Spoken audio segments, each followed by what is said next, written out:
En avant! Match! On y est les amis, numéro 34, le grand retour d'en avant-match après une semaine, alors non pas de repos, parce que ça a été une semaine déjà riche en matchs et riche en émotions. 3 victoires de Guingamp, 4-1 à Annecy, 9-8 au tir au but après un 2-2 contre Sochaux et puis le 3-0 contre Rodez. Du coup, premier thème de l'émission, vous voyez en bas, est-ce le retour ou est-ce l'arrivée de l'ambition dans les rangs guingampais, des rangs qui ne seront pas gardés de Jacques Sioué ces prochaines semaines. L'attaquant guingampais est blessé, on y reviendra dans quelques instants. Déplacement à Caen, Gaëtan, tu y seras demain. Nos amis Canets que l'on ne quitte plus, mais qui sont dans une série très très compliquée. On s'intéressera aussi à cette 20e journée de Ligue 2, riche peut-être aussi en enseignement, avec un haut de tableau qui s'est considérablement resserré grâce notamment aux victoires guingampaises. Retour du journal des ex avec Pierre Perrault et puis le quiz Gaëtan avec Steven, l'indétrônable Steven, point d'interrogation. Et ben voilà, on le saura en fin d'émission. Superbe. Eh bien, on va commencer par l'ambition. Donc, les Guingampais qui se sont imposés 3-0 contre Rodez. Et écoutez cette question posée à Souaib Nahir sur cette belle semaine, justement, aux 3 victoires guingampaises.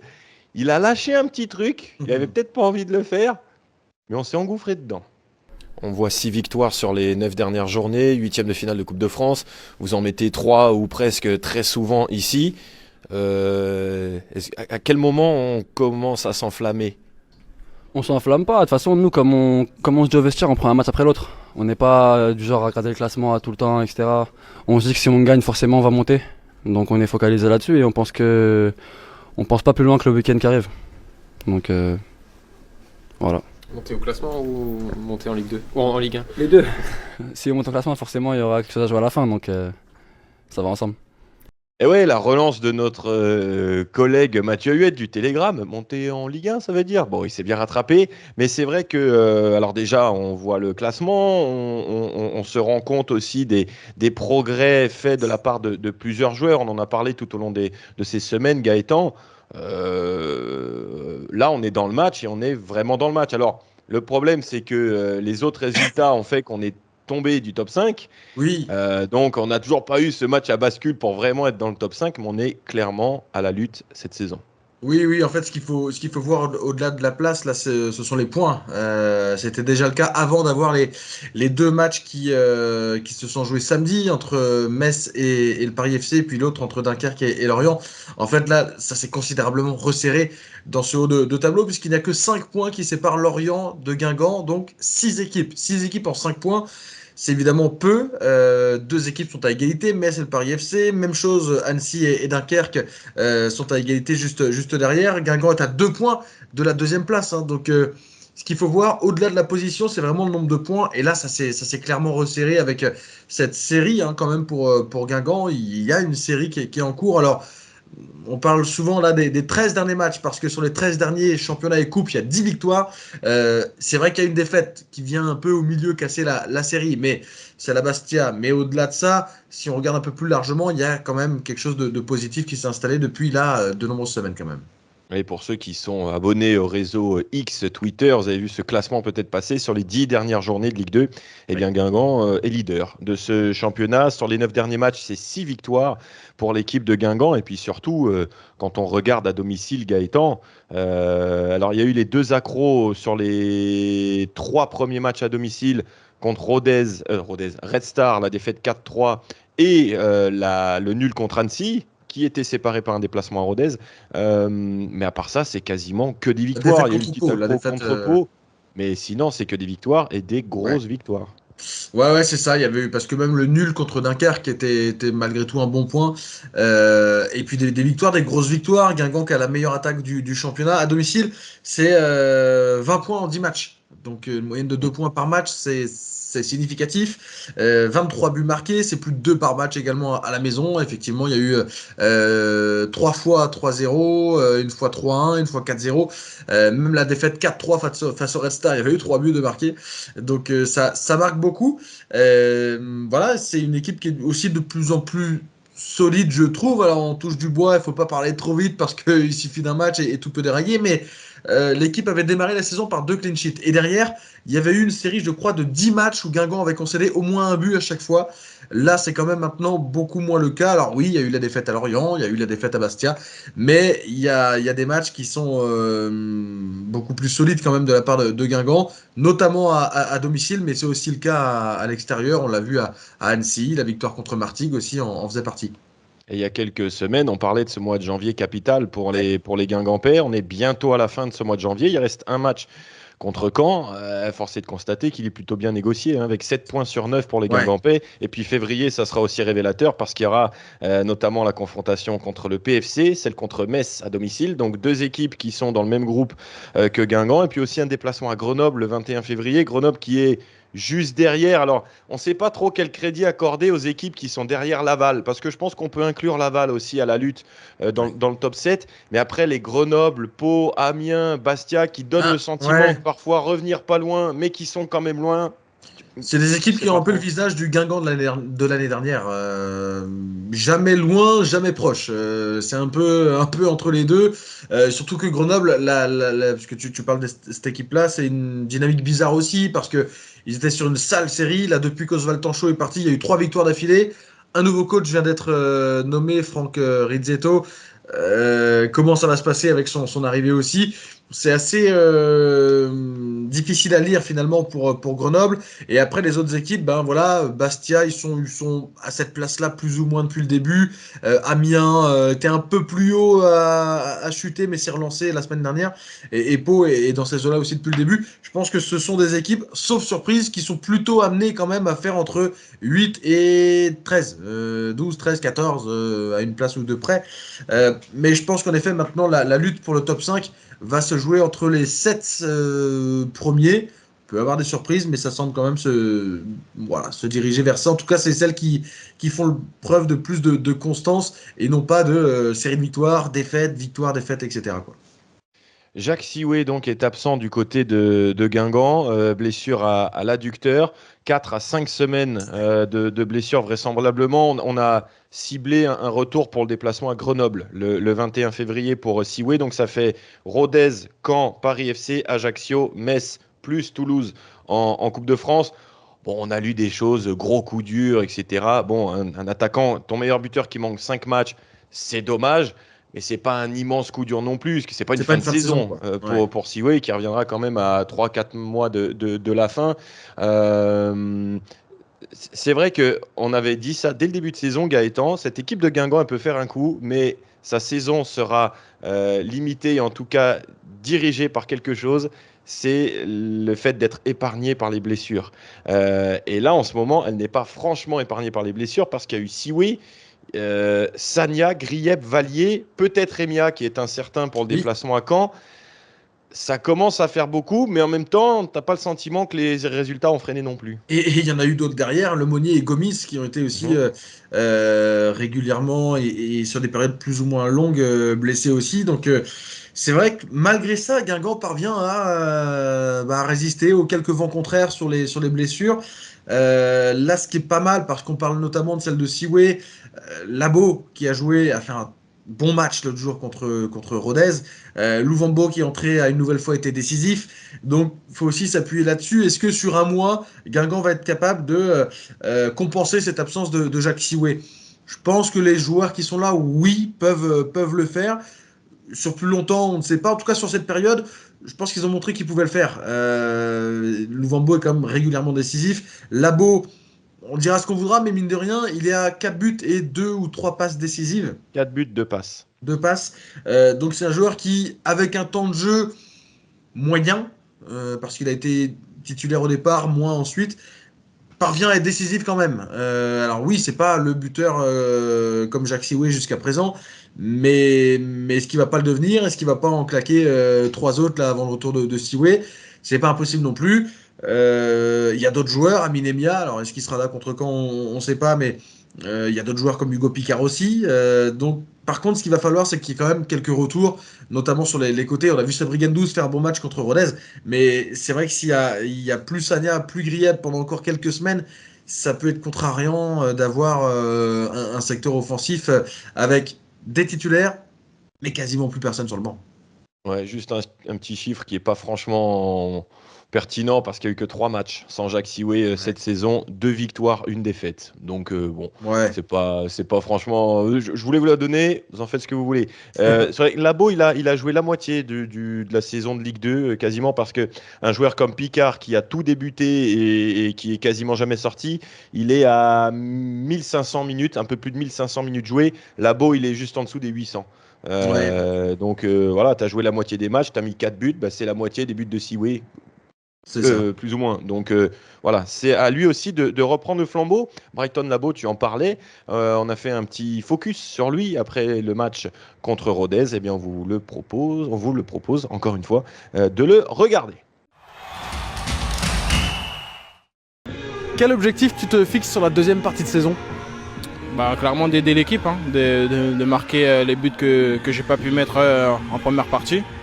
Mais voilà, vraiment, en toute sincérité, de vraiment plutôt aider l'équipe. Je suis pas trop sur les stats. De toute façon, ça viendra en aidant l'équipe. Oh Labo, le travail de destruction. Et le petit ballon excellent pour Amin Emia. Énorme occasion, Emia. C'est but. L'ouverture du score d'Amin Emia sur un travail monumental de Brighton Labo au duel sur le côté, me semble-t-il, avec Til Sissoko. Je savais que c'était un grand gabarit, costaud, et on m'avait déjà un petit peu prévenu.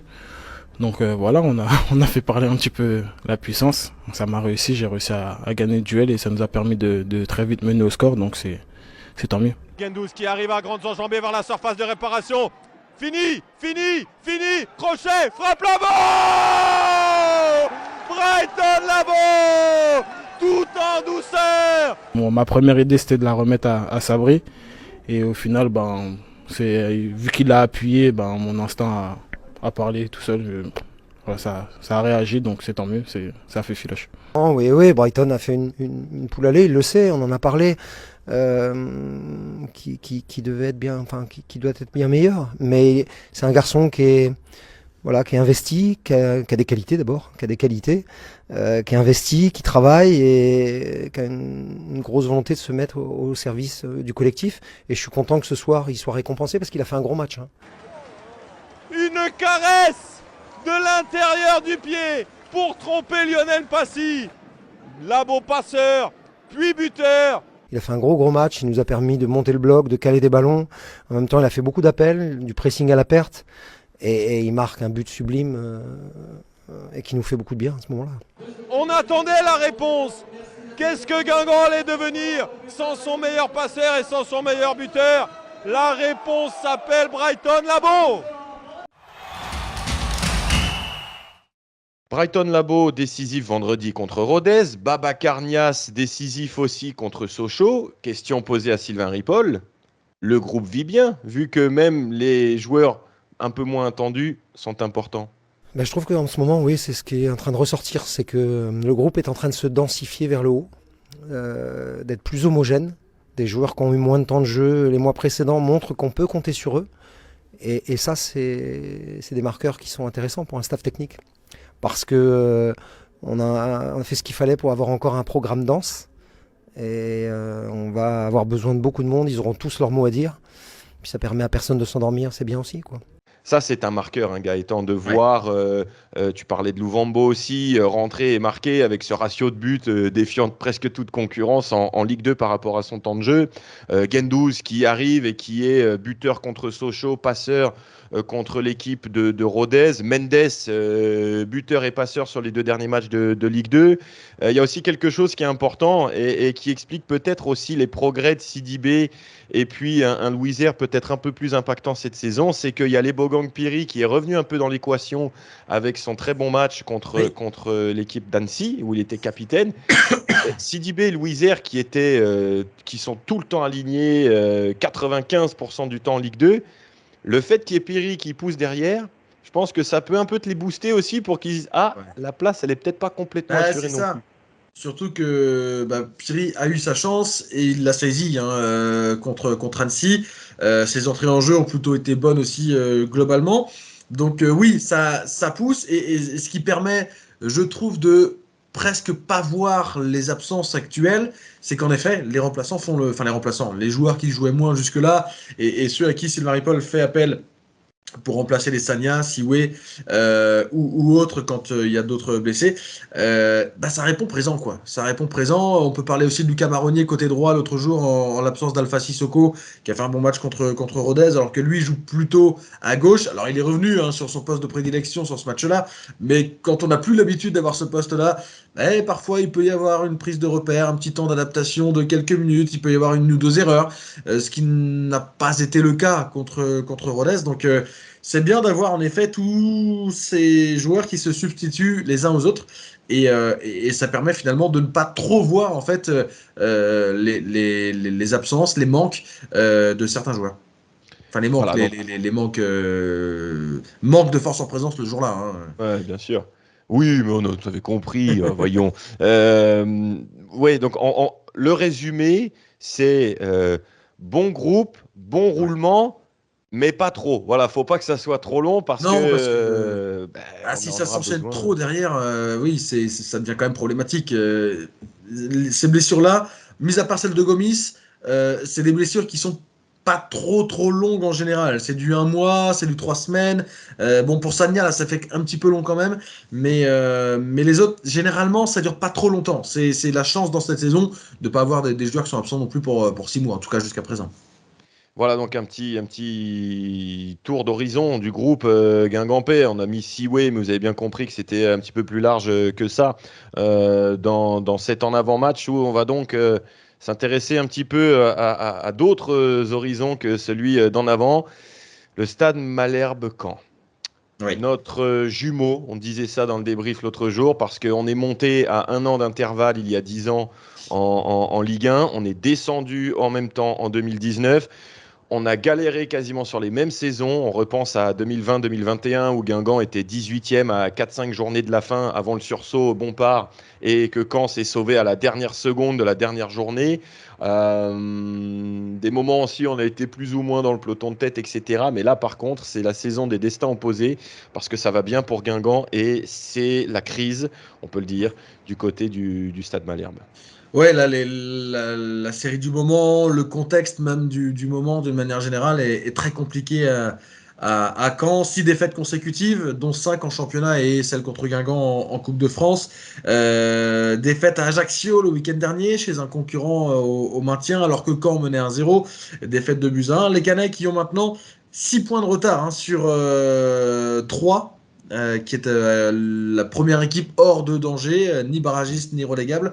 Donc 6 points, ça commence à faire quand même, surtout que la phase retour est maintenant entamée. Et puis surtout, ouais, c'est depuis l'arrivée de Bruno Balthazar, le nouveau coach, le Portugais qui a remplacé Nicolas Sub.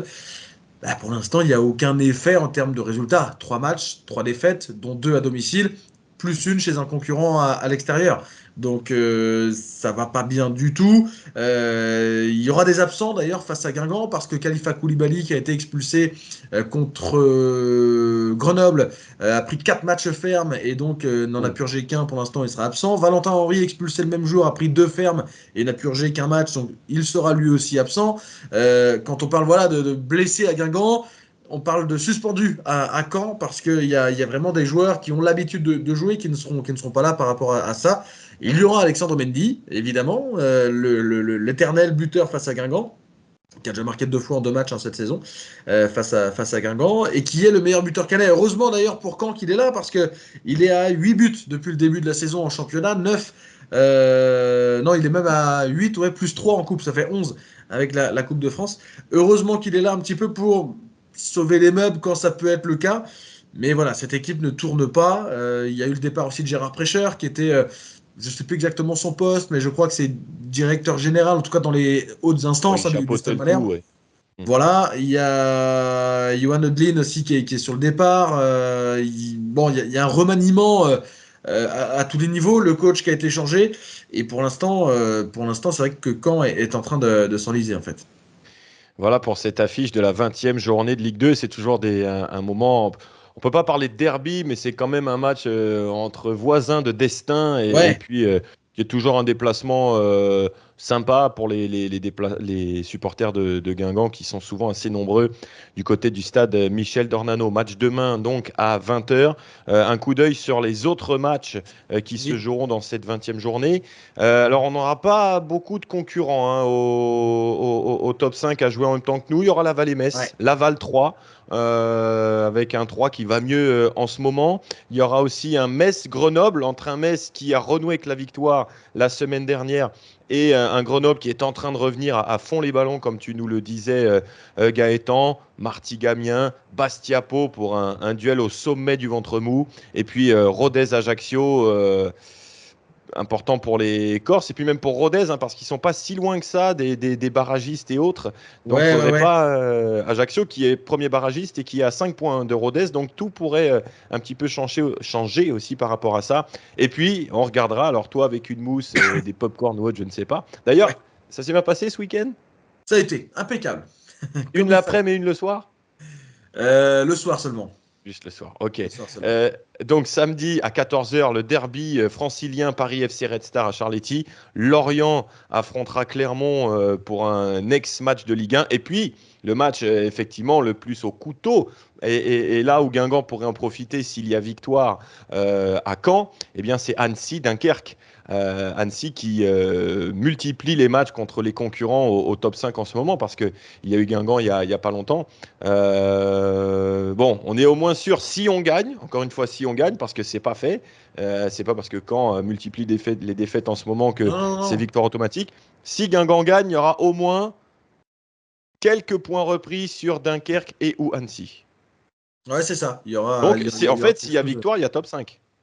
S'il y a victoire, il y a top 5. Du coup, obligatoirement, oui, par la force des choses, là, ce sera le cas. Donc, la bascule qui a commencé la semaine dernière, enfin, qui a commencé même avant, mais a vraiment s'opérer la semaine dernière, elle doit se concrétiser là, cette semaine, avec ce match à Caen et avec l'enchaînement Annecy-Dunkerque derrière. Qui s'affrontent. Voilà, on verra ce que ça donnera, mais ce sera pas facile de gagner à Caen. Bon, voilà, on peut entendre, si on gagne pas à Caen, c'est catastrophique. Non, Caen, à un moment donné, déjà, ne va pas non plus tout perdre jusqu'à la fin de la saison. Et surtout, cette équipe-là, à un moment donné, va aussi se battre comme elle le peut. C'est-à-dire, il ne faut pas s'attendre sans doute à ce que ce soit pétillant, mais à ce que ça s'accroche, à ce que pour Guingamp, justement, ce soit dur aussi d'approcher le but. Alors, peut-être qu'un but permettra de libérer tout le monde, d'offrir beaucoup plus d'espace, etc. Mais voilà, il ne faut pas s'attendre à ce que ce soit, parce que c'est chez l'avant-dernier, un match facile. Voilà, au Guingampais aussi de ne pas tomber dans ce piège-là de la suffisance ou de la facilité au moment d'aborder ce déplacement à Michel Dornano. Tu parlais d'Alexandre Mendy, un ex-Guingampais souvent prolifique contre nous. Eh bien, Pierre Perrault va nous parler d'anciens de Guingamp qui tournent plutôt bien en ce moment. Vous allez voir qu'ils ont tous un point commun, leur poste. Et oui, ce journal des anciens qui sera consacré aujourd'hui aux anciens attaquants de l'en avant qui performent ces dernières semaines sur et en dehors des terrains. On commence sans plus tarder par un Guingampais qui nous a quittés l'été dernier, c'est Amine El Ouazani. Le joueur de Braga a offert la victoire à son équipe ce week-end grâce à un but inscrit dans les dernières secondes du match, ce qui lui a valu notamment d'être nommé dans l'équipe type du week-end au Portugal. On va rester encore quelques instants au Portugal justement pour prendre des nouvelles de Jérémy Livolan qui s'est lui aussi illustré ce week-end en inscrivant le 3e but de son équipe qui s'est imposé 3-2 sur la pelouse de Boavista. Livolan qui inscrit là son 3e but avec son nouveau club. Petit détour par l'Italie à présent, où l'attaquant de l'Inter Milan, Marcus Thuram, ne cesse de performer. Il vient notamment d'égaler son record de buts sur une saison en championnat. 13 buts pour Thuram, c'est ce qu'il avait réalisé lors de ses 3 précédentes saisons. Il n'a encore jamais dépassé le cap des 13 réalisations, mais cette année semble la bonne pour lui, car il ne reste pas moins de 20 matchs à jouer en championnat jusqu'à la fin de la saison. Et on termine ce journal des anciens par un homme qui s'est illustré par de nombreux buts il y a plusieurs années et qui aujourd'hui a totalement changé sa vie. C'est Florent Malouda, lui qui s'était révélé à Guingamp au début des années 2000, fait désormais partie de l'armée guyanaise, choix pour le moins surprenant, mais le natif de Cayenne a décidé de rejoindre la réserve citoyenne du 3e régiment étranger d'infanterie, où il met désormais son énergie et ses valeurs de combattant au service de la nation. Qu'il brille sur les terrains ou qu'il se réinvente loin des projecteurs, nos anciens continuent d'écrire leur histoire avec passion et avec toujours autant de talent. Et oui, ça pétarade pour El Ouazzani, pour Thuram, pour Livolan aussi qui se met à marquer de plus en plus dans le championnat du Portugal. On termine cet en avant-match par le quiz. Merci à tous de nous avoir envoyé vos candidatures, parce qu'on est quasiment complet jusqu'à la fin de saison. Vous voulez défier Steven, vous essayez de défier Steven. Gaëtan, on te retrouve demain à Caen pour le match à 20h, prise d'antenne 19h45 sur la Guingampaise, mais on te retrouve surtout maintenant pour le quiz. Est-ce que tu peux nous l'introduire un petit peu?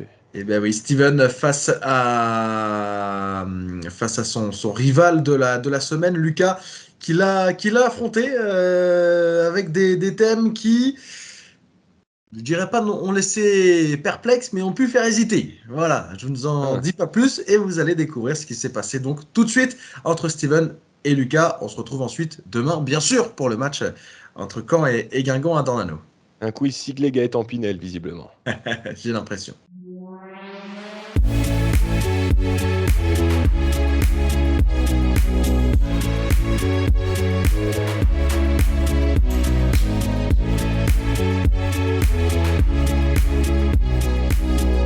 La dernière partie du quiz avant ce match à Caen demain soir. Caen-Guingamp, oui, chez un mal classé, donc pour en avant, mais que Guingamp a l'habitude évidemment de croiser depuis de nombreuses années maintenant. Deux clubs qui se suivent, et nous, on a quelqu'un qui nous suit depuis longtemps, c'est Steven qui est avec nous depuis plusieurs semaines. Salut Steven. Salut Gaëtan. Salut Lucas, ton adversaire du jour, tu vas bien? Ça va, merci. Ouais, supporter de Guingamp depuis longtemps aussi, t'es du coin peut-être? Je suis Triglamus, donc oui. D'accord. Donc ouais, voilà, un local, un pur jus aussi. Bon, on va avoir ce soir évidemment la question TOS pour vous départager au départ, la manche coup franc ensuite, une manche de rapidité et un qui suis-je. Voilà ce qui va nous guider ce soir pour ce quiz avant le déplacement à Caen. La question TOS, eh ben c'est parti, c'est maintenant. Il faut donc être le plus proche possible pour avoir la main sur la manche suivante. Le match face à Sochaux, la semaine dernière en Coupe de France, a livré la plus faible affluence à Roudourou depuis 2010-2011. Mais combien de spectateurs étaient présents au stade? Le plus proche aura la main. Lucas, c'est à toi. 3950. 3950 et Steven? 3800. Et c'était 3951 exactement, donc à un près. Lucas, c'est donc toi qui as la main pour entamer ce quiz ce soir. Alors, thème coup franc, il y a deux thèmes dans le thème, on va dire, à choisir parmi cette manche coup franc. Le premier thème, Alexandre Mendy, bien connu évidemment du côté d'en avant. Deuxième thème, Taylor Luvambo. Là, on a plutôt aujourd'hui un petit peu personnalisé les thèmes sur des joueurs. Lequel tu choisis, Lucas?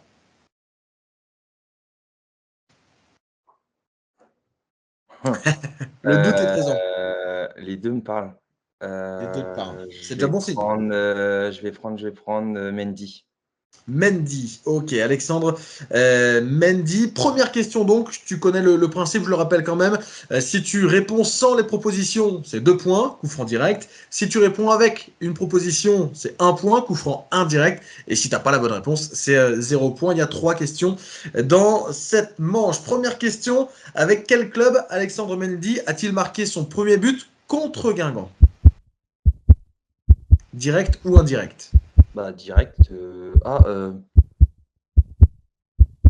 Indirect, quand? Indirect. Indirect, tu veux même pas les propositions? Ah si, oui, pardon. Indirect, tu as le choix entre Nîmes, Nice et Bordeaux. Donc visiblement, tu avais bien fait de prendre un direct. Ouais, indirect, quand non? Nîmes, Nice ou Bordeaux. Et Bordeaux. Avant d'arriver chez nous, il était où? Il venait de Bordeaux. Je vais dire Bordeaux. Et non, c'était Nice. C'était Nice. Il était à Bordeaux avant de revenir à Guingamp, mais lors de son premier passage en 2016-2017, il arrivait de Nice où il avait marqué en Coupe de la Ligue un doublé à Roudourou. Deuxième question, dans quelle compétition Mendy a-t-il le plus marqué avec Guingamp? Direct ou indirect? En sachant qu'il a marqué 11 buts avec En Avant. Direct. Vas-y. Coupe de la Ligue. Non. Il en a marqué 1 en Coupe de la Ligue, 4 en Coupe de France et 6 en Ligue 1. C'est en Ligue 1 qu'il a le plus souvent marqué, notamment sur la dernière année de Ligue 1, les 3 derniers matchs il marque. Rennes, le match où Guingamp descend, et Nîmes et Amiens, 2 matchs qui finalement comptaient pour rien. Il avait marqué à chaque fois et c'est là en fait que son total a basculé. Troisième question pour débloquer le compteur. Il est récemment devenu meilleur buteur de l'histoire du Stade Malherbe-Caen au mois d'octobre, Alexandre Mendy. Mais avant lui, quel autre ancien Guingampais détenait ce record de meilleur buteur de Caen? Direct ou indirect?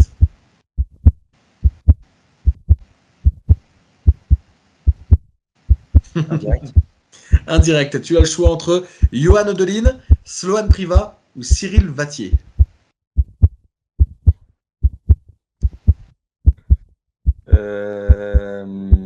J'en sors 3 pour débloquer le compteur. Le premier. Johan Odeline? Ouais. Eh non, c'était Cyril Vattier. Cyril Vattier qui avait marqué 68-69 buts avec Caen, qu'on a quasiment, enfin, qui a très peu marqué. Je crois que c'est 2 à Guingamp, en comptant toutes les compétitions. C'était nettement moins bien du côté de Guingamp. Bon, 0 point à l'issue de la première manche, mais t'inquiète pas, parce qu'avec la rapidité et le qui suis-je, il y a largement moyen de refaire surface. Et puis, ça va aussi dépendre de ce que va faire Steven sur la manche. Taylor Luvambo, ça t'inspire ça, Steven? Ouais, c'est large, mais... Allez. En tout cas, c'est forcément plutôt récent pour Taylor Luvambo, joueur actuel d'En Avant. Alors, toute compétition confondue, Taylor Luvambo, toutes les combien de minutes il marque cette saison à 5 minutes près? Indirect. Toutes les 88 minutes, toutes les 98 minutes ou toutes les 108 minutes? 88. Toute compétition confondue. 98? 88. 88? Non, c'est 108. 108, toute compétition confondue. Par contre, si on prend que les matchs en championnat, il marque toutes les 98 minutes. On en parlait dans le débrief, dans l'après-match, après la victoire contre Rodez. Il a un sacré ratio quand même. Taylor Luvambo, lui qui est assez souvent remplaçant, qui est d'ailleurs a marqué vendredi en étant remplaçant. Deuxième question, combien de buts a-t-il inscrit contre Caen cette saison? Direct ou indirect? Direct. Vas-y. 2. Bonne réponse. 2, en effet. Un en championnat, l'autre en Coupe de France. 2 buts en 2 matchs pour Luvambo face à Caen. Troisième question. Sur ces 5 buts qu'il a marqués cette saison, combien en a-t-il inscrit en sortant du banc, en entrant en jeu? Direct. Vas-y. 5. 5. C'est la bonne réponse, oui. Tous ses buts en sortant du banc, y compris en Coupe de France face au Stade Malherbe-Caen. 5 buts, tous lorsqu'il est entré en jeu cette saison. Taylor Luvambo. La manche suivante, puisqu'on en est maintenant à 4-0. 4-0, t'inquiète pas Lucas, il y a de quoi revenir dans le match encore. C'est une manche donc de rapidité, on le présentait en tout début de quiz. Dès que vous avez la réponse, même si c'est en cours de question, vous dites votre prénom, je m'arrête et vous donnez la réponse. Il faudra certainement attendre la fin de la question, mais enfin, vous verrez bien si vous êtes inspiré, très inspiré ou pas du tout. Première question, 1 point par bonne réponse. Cette saison, combien de buts En Avant a-t-il marqué en Ligue 2? Steven. Vas-y. 34. 34, bonne réponse, oui. 34 buts marqués cette saison en championnat par les hommes de Sylvain Ripoll. Meilleure attaque de Ligue 2. Deuxième question. Combien de matchs Guingamp a-t-il gagné à l'extérieur en Ligue 2? Lucas. Lucas.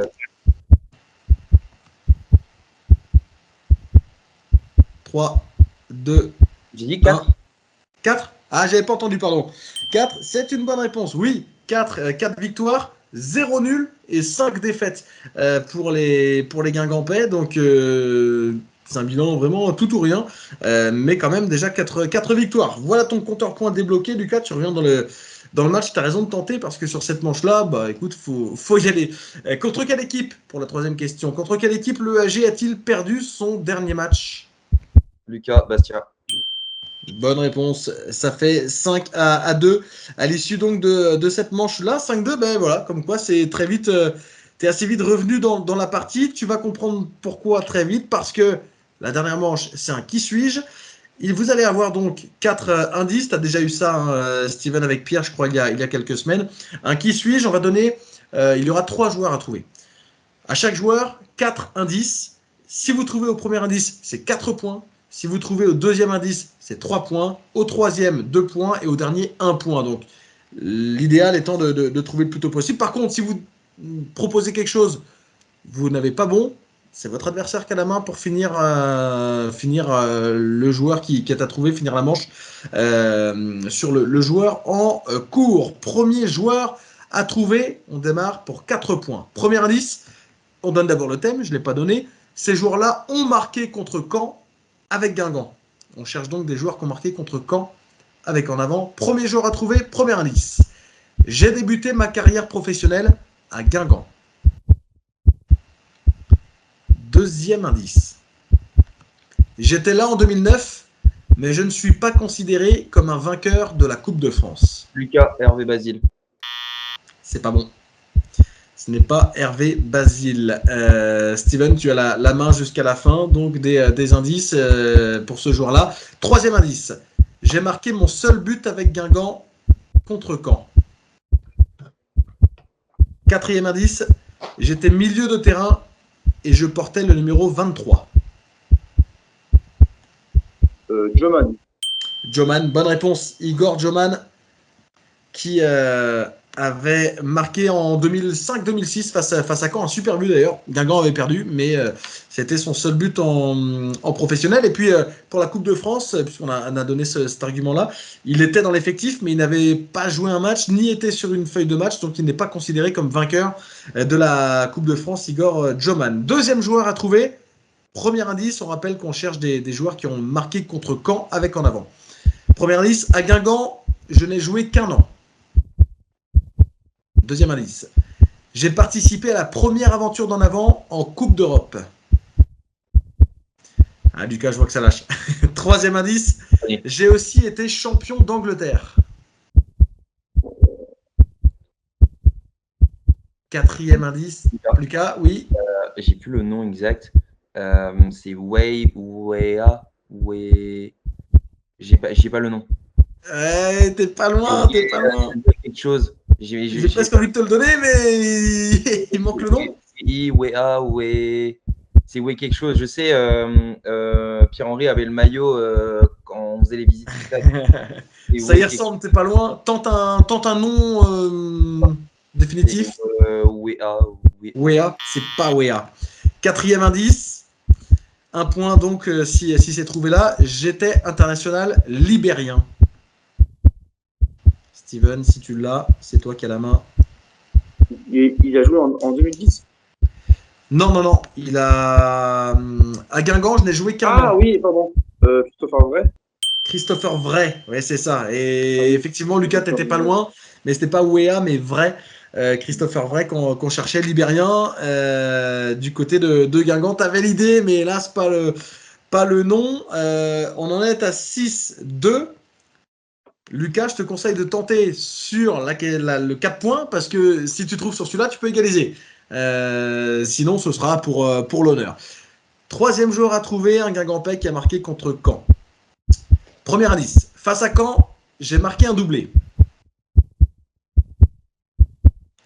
Deuxième indice. Cette saison-là, j'ai inscrit 17 buts, toutes compétitions confondues. Steven. Ouais. Yatabaré. Non, ce n'est pas Mustapha Yatabaré. D'accord. Troisième indice, j'ai joué en Normandie, mais au Havre et non à Caen. Quatrième indice, à l'EAG, je formais un redoutable duo avec Claudio Beauvu. Ah, bah, Steven doit l'avoir, mais c'est Lucas qui a la main. et,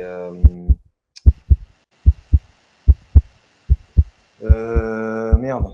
Ah, Angile. Ce n'est pas l'Angile, mais Christophe Mandane. Mandate, bah oui, le 13. Christophe Mandane. C'est un peu le stress, hein. Non pas du direct parce qu'on enregistre, mais c'était Christophe Mandane. Donc personne ne l'a, celui-là. Ça fait 7-2. Donc oui, même en faisant 4 points, t'aurais été un point de Steven finalement, Lucas. Bon, 7-2. C'est la première manche, hein, Lucas, qui t'a scié les pattes là. Alexandre Mendy, on espère qu'il ne nous fera pas de mal en tout cas devant. Non, j'en ai marre de lui. Il marque beaucoup, hein. Il a marqué 11 buts pour Guingamp, 9 contre Guingamp. On en avait parlé d'ailleurs après le match de Coupe de France au mois de décembre. Ça revient tout le temps. On l'aime bien, mais un peu moins quand il marque contre Guingamp, évidemment. Steven, t'es évidemment qualifié pour la semaine prochaine, avant la réception du Paris FC. Hein. Ce sera un gros match aussi à Roudourou. Voilà. Merci en tout cas à toutes et à tous. Merci à vous d'avoir joué. Puis Lucas, n'hésite pas à retenter un petit peu plus tard, hein, dans la saison. C'est ça. Merci en tout cas. Belle soirée. Et on se retrouve demain, bien sûr, Caen Guingamp. Match au stade Michel Dornano, 20h, avec une prise d'antenne sur la Guingampaise, 19h45. Bonne soirée.